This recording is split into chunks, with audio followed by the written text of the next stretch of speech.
So how did you get to Realty One Group Universal? It empowers them to take home more money because they're doing the work. We're providing with the resources. I'm providing with the support. And so they're doing the work. They should take home the money. So how is the brokerage growing? How is the brokerage making money? The Pod. This is Tanya Camille. And this is the podcast where we do talk about your inner journey to your outer success.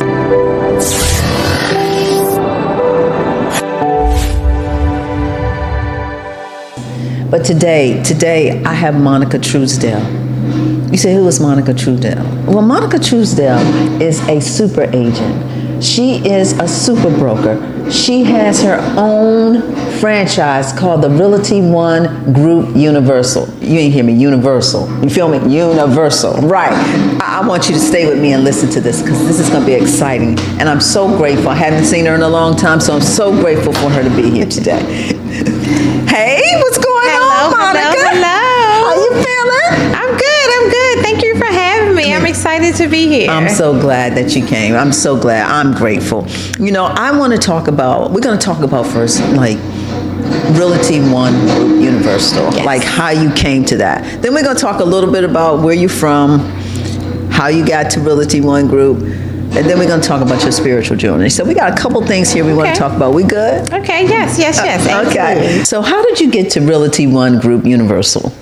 So I've been a licensed real estate professional for 23 years now. And normal trajectory is to, be a licensed professional, then go to the next level. So the next level for me was to actually earn my broker's license. Got it. I successfully did that, but I sat on it for a while and so acted as an associate broker at the office that I was affiliated with at that time.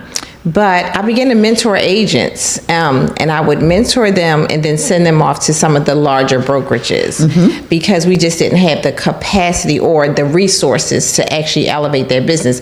And as the market continued to evolve and grow, technology increased, so resources changed, tools that you needed to successfully grow your business. And I began to evaluate whether I could successfully take myself to the level as well as continue to mentor agents at the brokerage I was at. So I did a lot of research, decided if we wanted to do a mom and pop shop or what we call boutique brokerage, or if we wanted to do a franchise.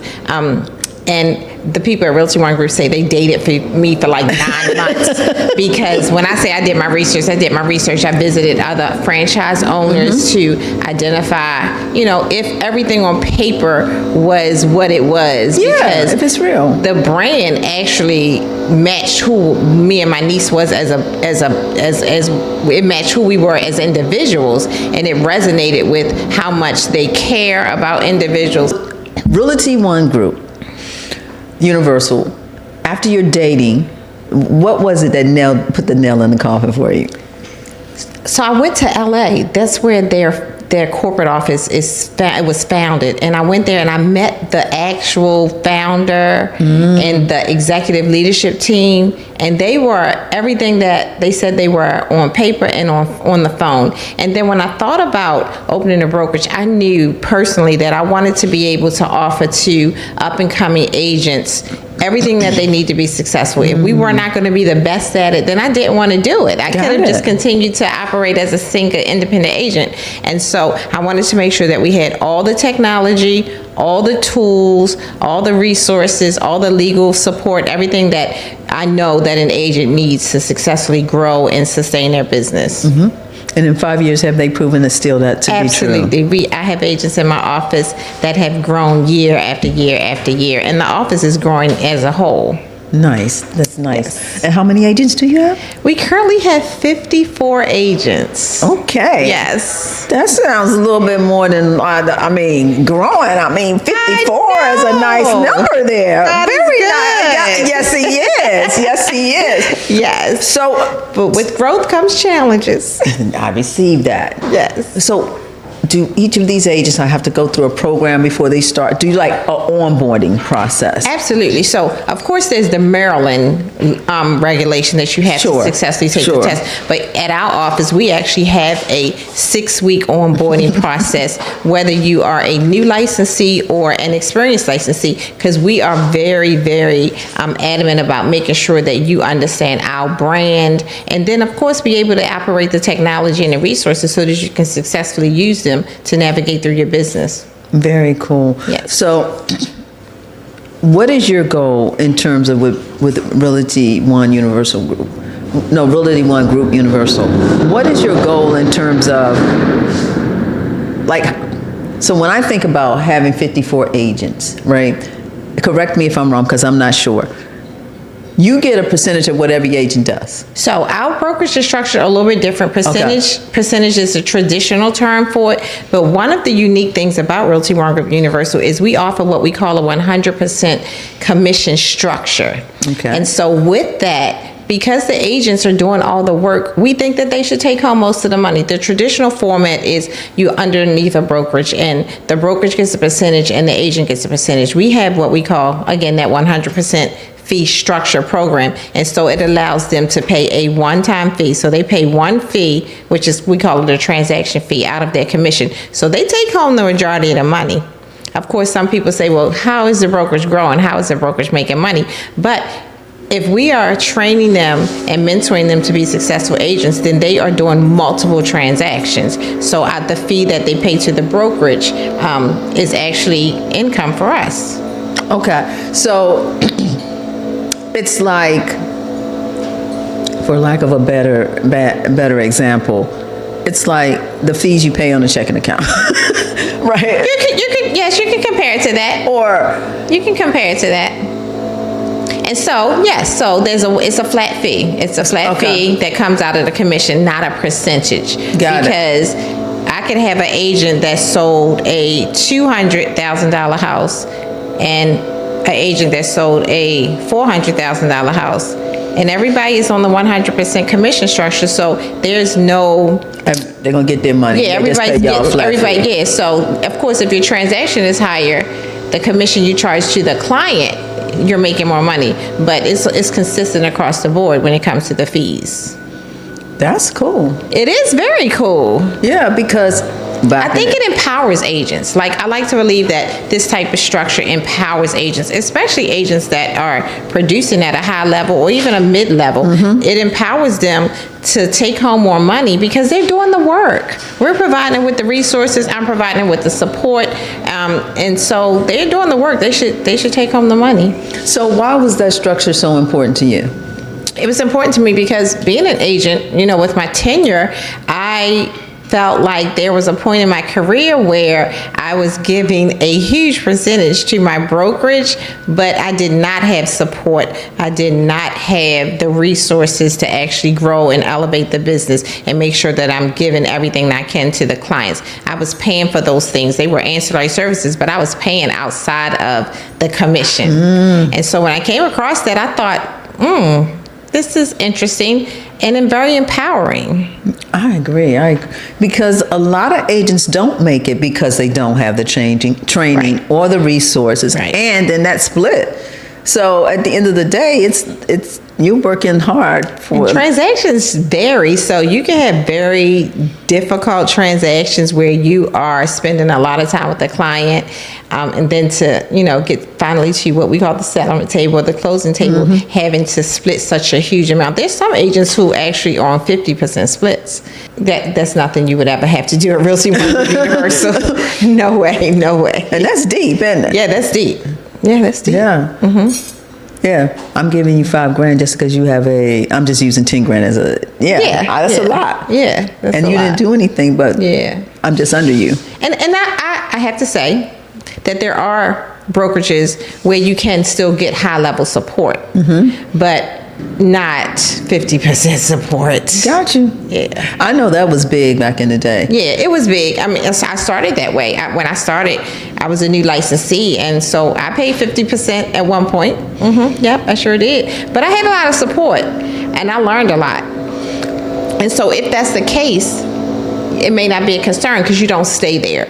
You as you begin to grow the business and your production increases, then you have an opportunity to renegotiate that contract. So you don't stay at 50. At least you shouldn't stay at 50%. You know, there's people out here that are doing 50, 60, 70, 80. Right. And then there's the amazing 100% structure. So do you like, so that's why you probably have so many agents, because they all can come in and they know they're getting 100%. They get all the resources they want, and all they have to do is play. Yeah, that's a no-brainer. Oh my gosh, and we have amazing training. We have we have something called One University, where they have access to a training portal, and it's, you know, it's webinars, it's print documents, it's podcasts, it's coaching. Wow. There's actual individual coaches on there. So there's no shortage of training. There's no shortage of technology. One thing that I love about Realty One Group Corporate is before the trend hits the market, they're already introducing us to it. Got it. And I love that so much. So we,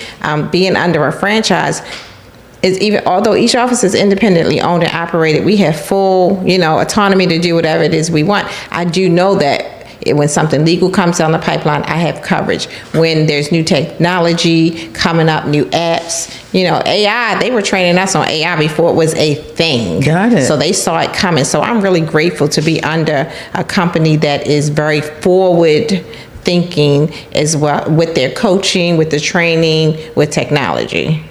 So you've been living on commission. Oh my God. Yes, I have. And that takes definitely a certain type of discipline and mindset. It does. It does. But it gives you freedom also. It does. It gives me freedom, and without financial responsibility, it can be very scary. So I give my mother a lot of credit. Okay. Because growing up, she made sure that I knew how to count back change. She made sure that I knew how to understand percentages, credit card behavior, things of that nature. So of course I learned those things in school too, but my mother was very adamant about it, and so I give her a lot of credit for that. Okay. That I have financial responsibility. Okay. It sounds more like a Capricorn thing. I'm sorry, I didn't mean to bring that I am a Capricorn. I'm sorry. All the ones I know, they know every penny Oh too. no, I know where every penny goes. Yeah, I mean, know where every everything penny, and that's admirable. I mean, Yes, because a thank lot of you. people can't say that, really. Right. But the ones I know, Yeah. Yeah. I know. I know every auto debt. I know where all the money's going. that's awesome. And being in a commission position You got career, to. I have to. And ironically, when I started real estate, I always wanted to do real estate, but it was very scary as a young adult, single, you know, by myself, just, you know, matriculating through life. And I was like, I can't do commission. You know, I had got my first car when I think I was 19, right after I graduated. And I said, I have to have a job. Right. And so I put it off for a little while. I always dreamt about it, but I put it off. But then I was working for a financial institution, actually Wells Fargo. It was Wachovia at the time, and as a human resources generalist. And they merged together. So some positions were eliminated, and my position was eliminated. And so I had a very nice severance package because I had been with the company a while. And that was the piece that allowed me to jump out there, because I said, oh yeah, I got this severance checks. I got a couple weeks to figure out if I can do this real estate thing. And I did it, and I never looked back. So in your journey to having that leverage, right, a couple of weeks, and that's still not a lot of time to get to a sale in real estate. It was a good market that year. It was Okay, so 2002. it was timing for you. It was time. And my mentors was a husband and wife team that helped me buy my first house. So they poured into me. They actually paid for me my license. They were so convinced that I could do it. I knew I always wanted to, but it was scared, you know, working on commission. Yeah. And it is a full-time career. So my commission, what did I say? Oh yeah, the package that I got, my package. So it was really like 12 weeks. So I had 12 weeks.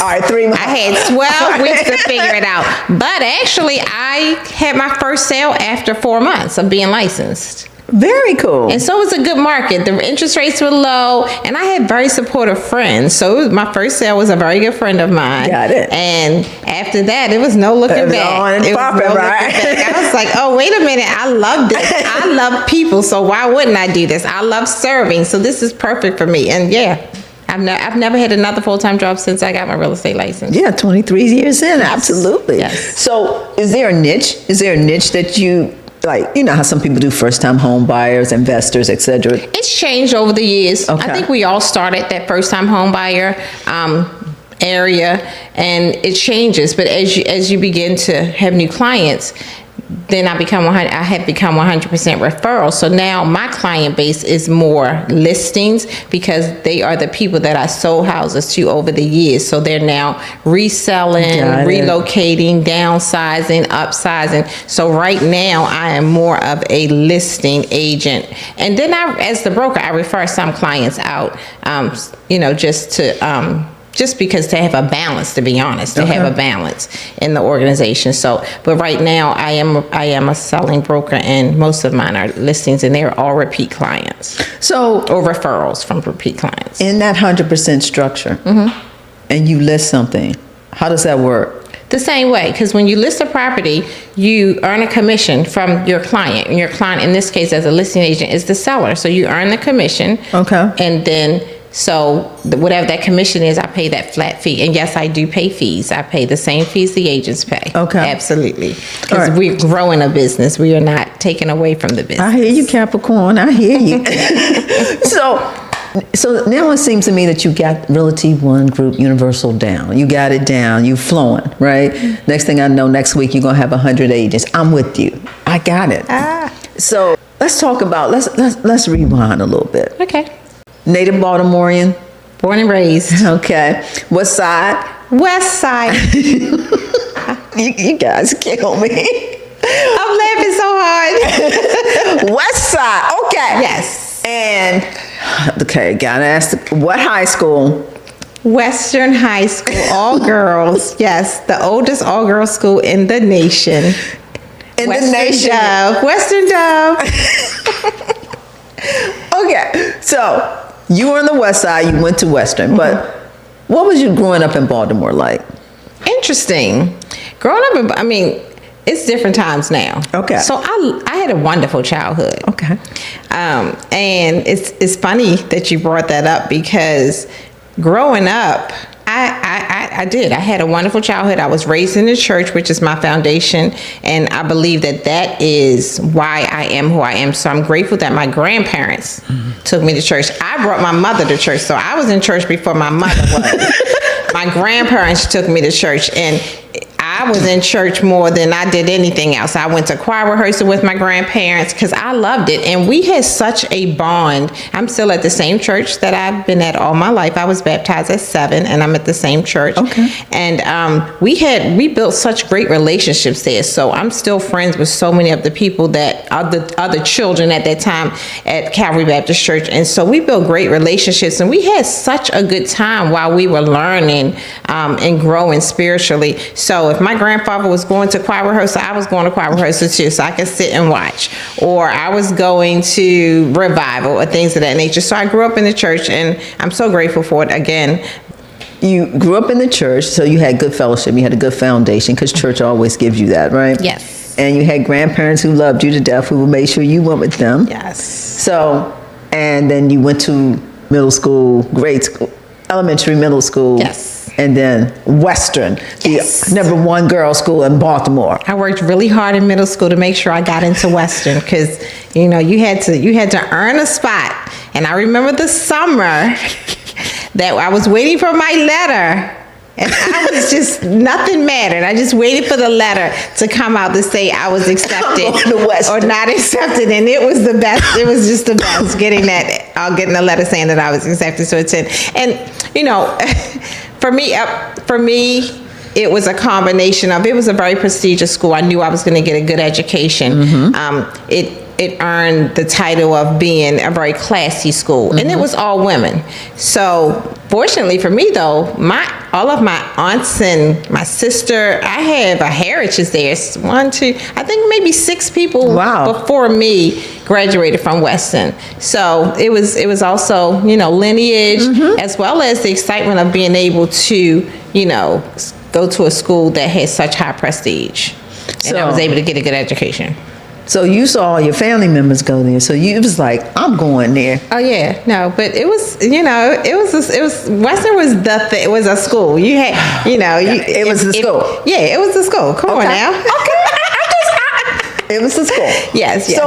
I have great memories from Weston. I'm still friends with so many people. Of good friends, huh? And the principals, the teachers. It was a good time to be in high school then. Okay. So after you got out of Weston, did you go to college? I did, but I didn't finish right away. So I took some classes at Coppin and I took some classes at CCBC, but then I got that job at the bank and I thought I was rich. They were paying me $11,000 a year. Girl, wait a minute. Not the big $11,000. Don't get you twisted. I was 19. That was a lot of money. You couldn't tell me nothing. My mother was like, you really think you're doing something, don't you? And I don't know. I mean, back then it may have been, but for a young lady like myself, it was a lot of money. No, and it's all yours. And then that afforded me an opportunity to finish, well, not finish school, but go through different programs. Like I went through the Maryland Institute of Banking, and I learned so much about banking. That's cool. Which actually helped me matriculate through that career, because I worked in banking as a bank teller originally, then floating teller, then head teller, then assistant manager, then manager. Next thing you know, I was a human resources generalist, and I was hiring people for those jobs. So yeah, a lot of education. How many years were you there? I can't remember. Okay. I think it was 86. I mean, a long time. So I got my license in 2002, so I stopped working. So yeah, I was there from 1987 to I left in 2000. I guess like 2000. Nice. Yeah, so a long time.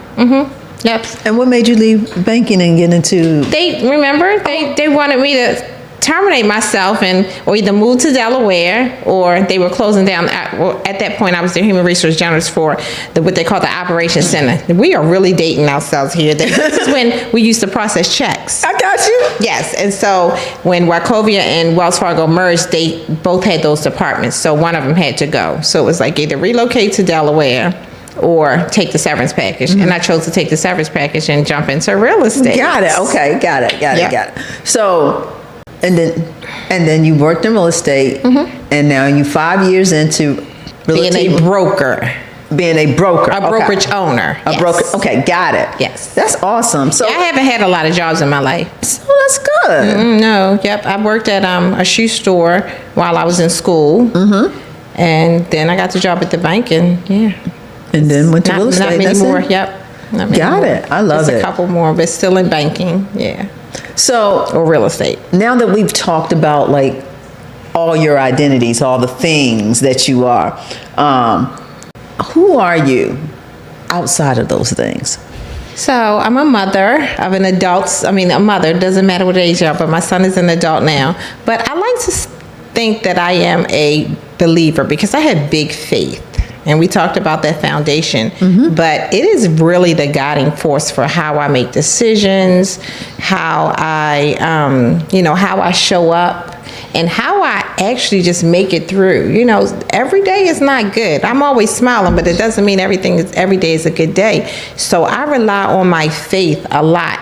And so with me having what I like to call big faith in leadership, there's times where you have to make tough decisions. I rely on my faith. I call myself a visionary sometimes because I come up with all these crazy ideas to, help the real estate industry or help people or help my family. And so with that, you gotta have that big faith. You gotta trust God, and you gotta, be really grounded in who you are as an individual. So you talk about like when you have decisions and your faith has pushed you through so many things. Give me an example of when your faith, but not for your faith, would you have not pushed forward? That you pushed forward? Yeah, so one of those positions in banking that I had, I loved it because again, here I am, this servant leader. I have to talk to people. I get to serve people, and I was helping one of the financial institutions. We opened up a brand new branch, and everything new. The whole time I was navigating the entire process, making a lot of sacrifices, a lot of hours, and after the branch opened up, they decided that they wanted the person in the front to look different than me, if I could explain it that way. And so they hired a young Caucasian woman to take, and they wanted her to not take my place, but me fall to the back. And I had to make a decision to resign, and it was a really tough decision for me because I love the people that I served. I did a really good job, and they told me I did a really good job, and it was obvious that I did a really good job. But it was like, now that we've moved from the city to Owings Mills, and that's exactly, we moved from the city to Owings Mills, we wanted the front to look different. And yeah, that was a really hard decision. So they actually said that to you? They actually said that. And so I made a decision to resign because it was fall for, what is it saying? Fall for everything, or what is it? I'm sorry. What is it, y'all? Fall for everything? Something. Stand for something or fall for everything. Right. And so as tough as that decision was, because I love the people that I worked with, I love the people that I served, and I didn't have another job either. I was like, I have to walk away from this because I am 100% being discriminated against based off of the way that I look, my color, being an African American woman. I received it. And so it was very tough, and I relied on my faith to do that. I cried walking out the door and leaving the resignation letter on the vice president's desk. So I always remember that because that was a really tough decision where I had to rely on my faith to do that. And after doing that, what did you do next? That's when you went into... I didn't immediately. Okay. No, I didn't. I went back. I went to a different position in the bank. Okay. And then continued that career path until the severance package came. Got it. Okay. Yeah. All right. So different bank though. This is a bank that had branched off. They opened up like a new branch. So yeah. So you just went back into banking with another bank. Yes. I received it. Got it. That should have been easy because you had all the experience at that point. Yeah, I did. Mm-hmm. Yeah, that should have been really easy. It was easy. It was just hard because I felt discriminated against. Yeah. Yeah, that part was hard. Not the part, and it's so interesting. It doesn't matter. I just went to this event, and the woman said in the meeting, she said that I've worked hard. She does infrastructure development. I've worked hard in infrastructure development, and I don't understand why I have to get all these certifications to be seen. And I don't know. She's like, why can't I walk to the table? Because I have what I need. Why can't I walk to the table? And why do we as women or black people, people of color, why do we always have to have certifications and all these other things? When we are examples of knowledge and power and commitment and discipline, we have all those things, and not that we were always born with them. In some cases, we were right. And then life allows us to connect with them. But when it's identified, like I was doing the work. Yeah. I was doing the work, successfully doing the work, not just doing the work, but successfully doing the work. So that's what made it so difficult. Now, had it been, and the young lady that they hired, she was qualified. Don't get me wrong. She had no banking experience. She had degrees, and she had the complexion. And I later found out that she came through a chain of, knowing someone there. And so I never take anything away from her because I'm pretty sure that she eventually learned to execute the job properly. But it was just blatant discrimination. I don't even know any other way to explain it because she could not touch my experience. Yeah. She could not touch my experience. And the experience, in my opinion, is the best teacher. I mean, we can have all the degrees and all these other things. Absolutely. But if you don't have the experience, you can't really apply anything. Right. And so I I know that was really painful. And it's a shame that so many of us have to go through that. But I also thought about, that's why we as a people need to really understand how to build our own things. Like you have your own brokerage running, our own businesses, collaborate together, stop pulling each other down, but working together to be the best version of ourselves so that we can have our own say. Right. You know what I mean? Right. And that's actually where I am right now in life. I'm moving with serious intention and alignment, and I believe that it's valuable. And so when you just hearing you say that, that's one of the things that I am an advocate for in a real estate agent, being a leader in the Baltimore real estate industry. Collaboration is key, and starting early. 5 years ago when I started the brokers, there was a couple other, brokerages starting, and the way that the community tried to make it appear that we were competitive and we didn't like each other and things of that nature, it took us as grown Black women leaders to sit down one day and we shared stories, and we were just like, we had no idea. And now it is something that is very important to me and a lot of other women and Black leaders in the real estate industry, that we are showing up together to show that we are not competitors, but we collaboratively care about how the direction of the industry goes, how our brokerages go. And I'm really, really proud of that. As you should be. And we're doing it with intention. That's as you should be, because that's what's important. And that's what our younger generations need to see us working together. Right? It's imperative that we work together to build things together. There's power in numbers. Oh my God. And I don't mean financial numbers. There's power in the number of people that show up in the room with the same goals, with the same visions, with the same heart. It's power in that. Which creates a movement. Exactly, which creates a movement. And I think if more people would understand and embrace that concept, we as a people would be more powerful. I think one of the biggest fallbacks that we have is that we don't understand how to work together and how to finance. And most of it comes from the mindset of, we scared somebody gonna take something from us. Somebody's gonna get one penny more than I got. I agree. Right? I agree. And therein lies the problem. But that's because we don't understand money. I agree. I totally agree. So it's sad, but I agree. Yeah, it's the truth. But the system has been set up like that for us to always be at a disadvantage. Yes. That's why the education system we grew up in, we don't learn about our history. Dare not tell them all the things that we've invented and created and how powerful they are. Absolutely. Don't talk about how they built this country. None of that would that mean that they would be equal to us, and they could never think that. So that's intentional on their end. Yeah, yes. I'm so afraid. Yes. I think what's so unfortunate is that last I heard, we all come here the same way. And we're all leaving the same way. The same way. You and I were just talking about that. So it's like, I mean, and I'm not, I like to call them idiosyncrasies, little things. We all have. Right, that, even my own race, okay? So, but at the end of the day, I really, as a Black person, want to make sure that we excel to the best of our ability, but I'm open to all people. Absolutely. Oh my God, I have some amazing colleagues, friends, family.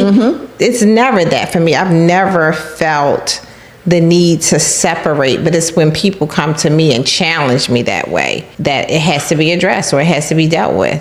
And it made you think for a second, should I get a recruiter? And you came back to the point like, nah, it's all good. Yeah, we're going to be fine. Yeah. And I actually foresee that it won't always be, that it'll probably always be predominantly, but everybody's welcome. And, my responsibility when it comes down to recruiting is not to single out anybody. I have a response, and I'm not even a heavy recruiter. Corporate would probably think, oh my God, you need to be. But my take on that is what's supposed to be is supposed to be. I have a responsibility to let you know the things that we offer and how it can help you grow your business and sustain your business. If you don't get it, it's nothing I can do about that. Right, correct. So it's amazing. It really, really is. It's the best. But and not to mention our culture. Like, we call it culture because we're such a cool company and a cool office. Love that. And so, I feel like anybody who's not there is missing out. I mean it. All right, amen. I get that totally. So I want to get back to I get to talking about so many things. But in terms of you being a spiritual person and your faith taking you through life on your journey, how do you hear God or hear whomever you believe in? How do you source universe? It is God. Okay. And I actually have quiet time. I have to set aside time. So the same way I teach everybody to time block the work that we do, we have to time block our personal lives as well. And so I have this period in the mornings where I call it my meditation time. And so I have a prayer board where I've jotted down people, because if I tell you I'm gonna pray for you, I really mean I'm gonna pray for you. So if I don't do it right on the spot, then I'm putting it in my notes. So I have this prayer board, and whether it's something as simple as calling out your name, I'm praying for everybody in that prayer board, and I am spending time in the Word, and that's how I hear from God. Got it. Yeah. Have awareness that some things, or somebody might say something to you that might be a connection or something that God wants you to move forward in.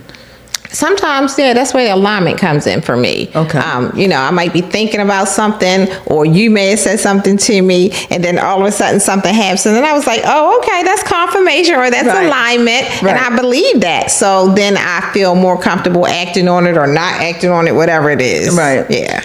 Do you have, quote, being obedient to what God wants you to do? Have you always moved quickly on that, or are you? No, absolutely not.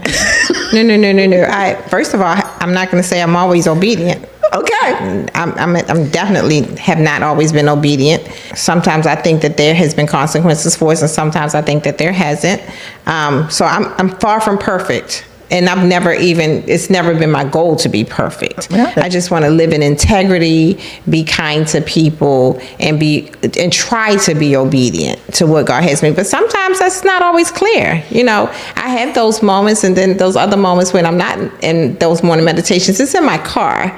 I spend a lot of time I know. Having that quiet time to God. But no, I haven't always listened. And no, I haven't always listened. I haven't always been obedient. And like I said, sometimes I believe there was consequences, and sometimes I'm just not sure. Okay.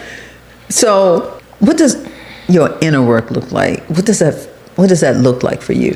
So it's a struggle, because, we live in this big mass world.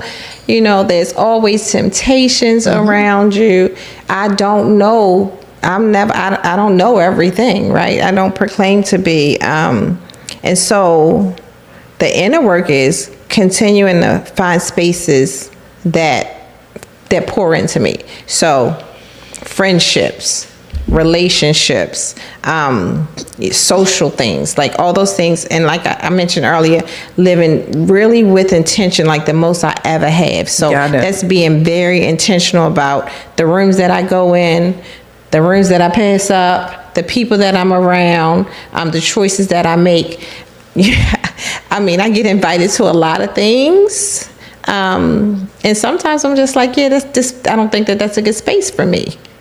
And I don't know if I'm right or wrong about it, but I'm being very honest with myself on how I feel at that moment, right? Or what it appears, and if that means I did miss an opportunity or a blessing, it's okay. So the inner workings, and just, making sure that I'm operating and being humble, because I feel really blessed at this point in my life. And so making sure that I'm staying humble, and just being my true self. Because, over the years, I can't say that I always was. It was like you had to be who you needed to be for this position, or for this friendship, or for this relationship, or for this opportunity. And so now I am like, this is it, guys. I'm going to be a little silly, I'm going to pray. This is it. So when did you finally come to that conclusion? Like how long have you been living in that mode? Hey, this is me. Peace be with you if you don't like it. I mean, I don't know that I have a true timeline, but I feel like I have been comfortable saying this for just maybe like the last 2 years. And not that I was unauthentic prior to that, but it's definitely more intention. So, some of my friend groups, we've had conversations and they're like, why didn't you show up? And I said, because it just really wasn't something that I wanted to do. And they were just like, oh, you're different. And I'm like, no, I'm not different, but I was different. Because before it was like, oh, if you ask me to come, I gotta go. If you ask me to do this because you're my friend, I have to do it. Mm-hmm. And so I'm a little bit different now. It's like, I love you. I supported you before. But that's not a space that I'm comfortable in, or that's not a space that I even want to be in. It's not even about being comfortable. Sometimes it's just like, I don't want to do that today. Got it. And in the past, I was always the one who was like, oh, they're my friends, or, it's a great opportunity, so I think I need to show up. No, I'm definitely making very intentional decisions. Why do you think as women it takes us so long? Men seem to do it really... Why do you... I mean, and I know because we're born to be nurturers and all these things and be all things to all people. But, why is it, I think, that we take so long to just say, no, I'm not going to do it? I think we as women are just natural people pleasers. Oh, a lot of us, not all women, but a lot of us are just, I think we're just natural people pleasers. I think that it comes with wanting to be accepted, wanted to be acknowledged, validated. And again, not everybody. No. But I think that a large percentage, and this is just my personal opinion. And I'm taking this from, my Your personal experiences. Mm-hmm. Yeah. What do you think? I think we as women, it's in our DNA. It's in the history that we've gone through, right? We as women, first of all, have gone through so many things and have not been respected, right? Have not been acknowledged. We just got to vote, 30, 40 years? Right. To be acknowledged. And I think it's in us innately to be, as you said, to innately be serving, right? Right. As mothers, we nurture. We have to be our husbands. We have to be there for them and support them. Every role that we've been given is about giving and making sure we take care of somebody else. And the new thing I have is, and I ask everybody I cross now, especially women, you, and especially entrepreneurial women, are you first on your to-do list today? I'm still working on that. Right. Even though I'm trying, it's so every day I'm trying to operate with true intention. It's a journey. It's a journey, right? Every day. And you even have to know what the intention is. Mm-hmm. So that means that I'm constantly working on myself to know, what's good for me. And Absolutely. This is probably the best in my life ever. So I'm probably right there, the best I've ever been, like I just said. But it's just a journey. It is. It's just a journey. Yeah. And some days, you're like, some days you feel like, God, I know I stepped 5 steps forward. Why today I feel like I'm just 10 steps back? Oh no, we have those days, truly. And it's really, so I guess the bottom line is us as women, that's just who we are. That's our makeup. But the moment we understand our value and our worth, and that we need to be first on our list so that we can be at peace. Yeah. And then to serve from a place of peace, not a place of busyness, a place of doing, a place because I have to. When I say you being on your to-do list, it's that what I find for me, I love to serve people and do, part of the reason I do this podcast, and it drains me, okay? But you find the little joy in it, right? Right, no, and I love it. That's why I continue to do it. Right. But when I think about, personally for me, when I think about putting myself first, my energy also gets zapped with all those things that I'm trying to do, right? And so I need to know I need to know when to say, in the mornings, you need to take a moment to just be and figure out your day. at the end of the day, figure out what drained you. Did you do too much? Yeah, I know you love doing that, Tanya, but you might have needed to take a moment because now you're really feeling zapped. Okay, so let me piggyback off of that. So again, back to what we were talking about. So I do. So I'm beginning to say no more than ever. Right. So that's where, when I was sharing about my intention, that's where I'm saying like, yeah, well, you know, I know that, you know, your organization is having that. I came last year, but this year I don't want to come. And it doesn't mean I love you any less. You know, sometimes it's like, here's the $20 gift, or sometimes it's like, I'm going to catch it the next time. So I am definitely living in that space. So I guess that answers the question. So I am doing more. Yeah, I am putting myself first more with those type of intentional decisions. Yeah. I'm sleeping late some days. And that's wild because people call me like, I can't believe you're still in the house. I'm in the house a lot more than people realize. And sometimes it's just, you know, sitting there watching The Young and the Restless. So you still look at The Young and the Restless? So crazy. I share that, and people like, and I get nothing from it, but it's just like a guilty pleasure. I don't watch any other reality TV. I don't know nothing about no housewives, no basketball wives, the Dubai's. I don't know nothing about nobody else's wife. Got it. But sometimes I'm in the house and somebody will catch me and they're like, you're in the house? I'm like, yeah, I'm in the house a lot more than you know. Just because I don't advertise, it doesn't mean that it's not happening. Right. So I am. I find time for myself. I definitely find time for myself. It. Are you an early riser or are you nocturnal? Oh, no, I'm an early riser. Okay. Yeah. What's early? I'm much more productive. It varies, but like 7 o'clock, I'm up texting people and forgetting to schedule it. And they're like, why is she texting me at 7 o'clock in the morning? So I got to remember to schedule the text and schedule the email. They don't need to know I'm out. Like, and I don't want to disturb their rest. Right. I'm bad at it because I have so much going on during the day. So at night, I'm sending out stuff crazy. And I tell people, I don't mean no harm. Yeah. I'm just doing it because I don't want to forget. I got to do it while we remember it. And sometimes my creative juices are flowing at different times. So I do the same thing. Sometimes I'm at night. My former assistant used to say, why are you up? And I was like, I got to start scheduling her too, because she'll be like, why are you doing everything this time of night? So I'm up late too. It just depends, on how the day is. If I had an energy drink, then I'm up late.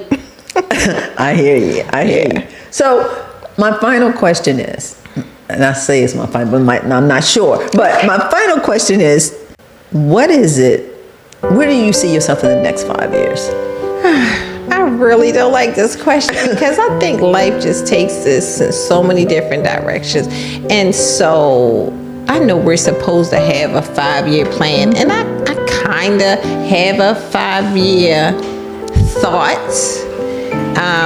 But I don't really have a plan. So personally, I want to be positioned to retire. Okay, that's fair. Personally, I want to be positioned to retire, and I am diligently working toward that. Will I actually do it? I don't know.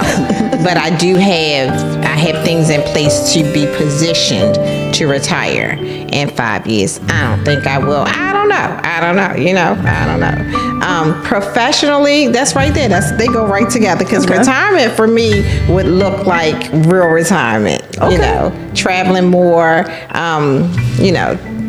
So I guess the answer would be to be positioned to be retired. Are you moving out of the United States? No, I'm not gonna move out of the United States. I don't know. I had that thought once, but I don't know. I won't rule anything out. A lot changes in 5 years. A lot changes in a year. But it's not like pinned on my board right now to move out. I love my family so much, and I enjoy spending time with them. If everybody can't go, I'm probably not gonna go. Oh, you only have one child. I have one son. Oh yeah, you're probably not going. Yeah, I have one son. Oh, he would go. He would leave me. But my sisters, my niece and nephews, and all of them, my aunts, everybody that's still here now. Right. Yeah, everybody would have to go. Got it. I got it. My friends, I have some amazing friends. We have amazing relationships. Everybody would have to go. So I'm gonna stay in the United States so I can at least get to everybody. Got it. That makes sense to me. Yeah. Is there anything that you want to share that I didn't ask? I don't know. We've had such amazing conversation. This is really great. So, no, I can't think of anything. Can you think of anything else? We didn't talk about your purple hair. Oh my God, not my purple hair. I love it. I love it. You know, I'm not even sure how I got to purple hair at this point. I've had it for a minute now. Yeah. And I'm not a Ravens fan, so. So this isn't our first meeting, so I know. I'm not going to elaborate on that.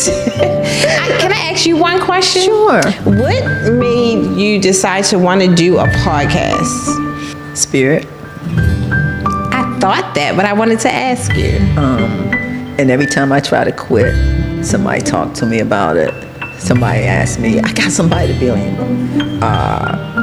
So many things. Every time I think that maybe I should, because it's not like off the charts or anything, but I also haven't set it up where it could be off the charts. And so at this point, the reason that I've done, my goal is to be consistent, and then to have the team. That's the other thing. I don't have the time to put into a real one. But the reason I do it is because it's a spiritual thing. It's because so many people have said to me that, it seems like everybody that sits in the chair says, God, that was so good. That was so easy. That was so fluent. And each time it's confirmation. Oh, wow. So I thought it was spiritual, but then I also thought, like, she's so amazing. Like, you are so impactful. Can I pay you? No, you cannot.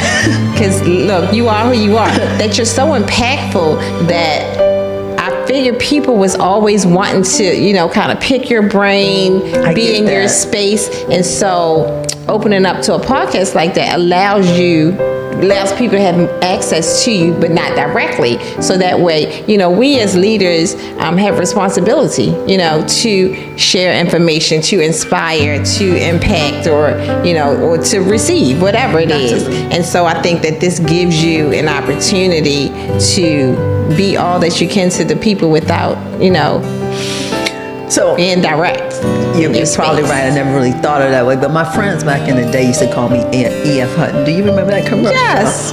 And so, he talks, everybody listen. Yeah. And so, I remember being in many scenarios, and one of my friends used to hang out with real tough. She was like, wait a minute. E.F. Hutton's getting ready to talk. I said, stop doing that. Because so you've been a communicator all your life. Sounds like it. And I listen a lot. And the reason she would do this, because I want to hear everybody's perspective, because I think that everybody's perspective matters. You know what I mean? Yeah. If I'm just living in my purview, then I have a limited vision and I can never grow because I don't have everything I need. Yeah. Like, I like to have many conversations about certain things because other people's perspectives opens your mind to things that you might have a blind spot to. Yeah, you opened my mind. You really did. Okay, I really did. And I'm grateful. Thank you. No, thank you for saying that. Thank you for confirming that maybe I should be doing this. I appreciate that. Yes, thank you. So thank you, InnerPreneurs. Again, I was here with Monica Truesdale, okay? And she's with Realty One Group Universal, okay? Right here in Baltimore, Maryland. Look her up, okay? She has presently 54 agents, and now she's going to have 250 after this podcast. I can't wait. Let me know, okay? Thanks again. And remember, this is the podcast where we talk about your inner journey to your outer success. Have an amazing day.